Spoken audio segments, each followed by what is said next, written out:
ଥରେ ଯାଇଥିଲି ଗୋଟେ ବୁଢ଼ୀ ମା ଆସି ମୋତେ ପଚାରୁଛି ହଇ ବାବୁ ତମେ କଇତେ ରହିଲାସ ଯେ ମଧୁଆ ମନପୁନି ସ୍ୱର୍গে ନା ଯାଅତ ନା ଯାଉତ ନାଇଁ ଲେଖା ହେଇଛି ଯିବେ ନାଇଁ ମା ନ ଗଲେ ନାଇଁ ବେତେ ନେ ହେଲେ ମୋର ଅଣ୍ଡରା ପିଉ ନାଇଁ ବାବୁ ମୁଁ କହିଲି ଭଲ କଥା ମା ତମର ଅଣ୍ଡରା ପିଉ ନାଇଁ ତ ବେଶୀ ଭଲ କଥା ମୋର 3ଟା ପୁଅ ମିଶା ନା ପିଅତ ଭଲ ପିଉ ନାହାନ୍ତି ଭାରି ଭଲ କଥା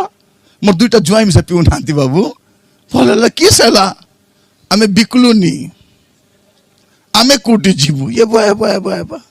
তোর দোকানে মদ পিবার চরচরা জয়পুর যাবে আর তুই স্বর্গে যাবু জালিয়া ধরি করি হেদে রাজা বিকি করি আলিয়া চিনিয়া বলি করি নাই নাই নাই আমি কোন এ মদ বিকু মনে কর ডাবু কেমেসা বেদিরে রখুছু এটা পাই মানে ডাবু সাজে খেত ধের ডাবু ধের বিশাখাপট্টনম যাবা কাম দেব তোকে রখিলে বলকো কো কোন ভুকে মরি যাবু প্রচারক মানে ভুকে মরবু না